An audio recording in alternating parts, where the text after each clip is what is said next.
Hello, everyone. This is Jason from Goldenwater Finance Group. Today, we are having another episode of our business forum, just to trying to help everyone understand the situation due to the COVID-19 on our business in general. And today, we are lucky to have Sam Hodgetts from McAdam Siemon Business Advisories, the accountants that's very experienced in the management rights industry, to share a few insights about how we should approach the current situation and how we plan for the future. So thank you, Sam, for joining us today. Thanks for having me, Jason. Okay, cool. So normally what will happen is I'll just throw out a few questions based on what we hear from our clients and from people that we speak to. We're going to be talking about from the two big aspects of the management rights business. So first one is for the permanent lettings, established management rights, and the second one is for the off-the-plan management rights. So we'll be talking about the aspects of buying and selling, as well as the general operation of the business. So first of all, can I just ask you, Sam, how is your work impacted by the COVID-19? Yeah, look, I think it's affected everyone, Jason, in different ways. But from my perspective, I think in the management rights industry, transactionally, things have definitely slowed down. Not that they're not happening, but the number of transactions has slowed down. I think everybody's taken their foot off the pedal to see what's sort of going to happen with all of this. I think it depends on which sector you're really in the management rights industry as to how affected you are. Obviously, the short-term accommodation side of things is fairly heavily affected, and we're seeing a really large downturn on that side of things. But on the flip side of that, the permanent side of stuff is really business as usual mostly. I think permanent complexes are ticking along. There's obviously some buildings that are requiring to deal with tenants that need some sort of rent assistance or rent reductions and things like that due to losing their jobs or reducing income.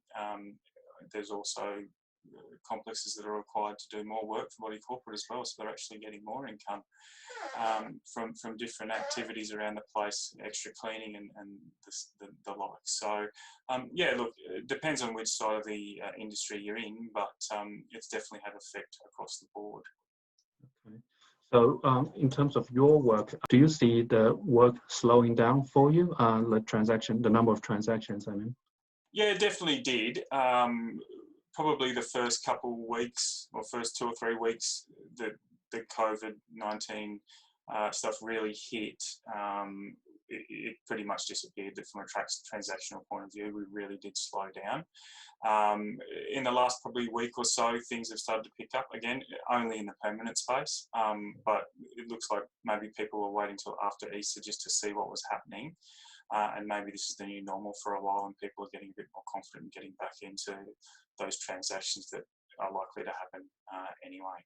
Yeah, okay.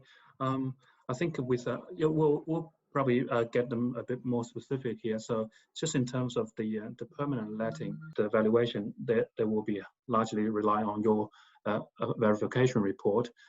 So what would you expect to see, going forward for the new transactions that people are getting into in terms of the verification process?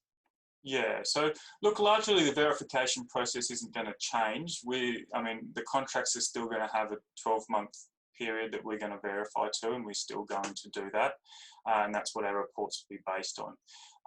Basically, what's going to happen moving forward is that we've been in discussions with banks and valuers on how they want us to approach this, so that it gives them the information to do their job on the other end. And that essentially is for any established management rights, in addition to the 12-month period of historical data that we're going to look at. We'll also provide the valuer or bank with an additional 12-month forecast, effectively for the next 12 months. And that'll be based on the previous 12 months we've looked at, and it will include some special parameters around maybe a small reduction in rents of 5% or so, looking at maybe increasing the vacancy period from normally you'd probably look at a 2-week vacancy period over a year. Anywhere between 5 and 8 weeks is what they're talking about, depending on the type of complex. So that additional forecast will be included in our reports as well. And then the banks and valuers will use both those 12-month periods to come up with a valuation based on that. It will essentially result in multipliers being reduced by a small margin, I would think, but that's up to how the valuers want to deal with it.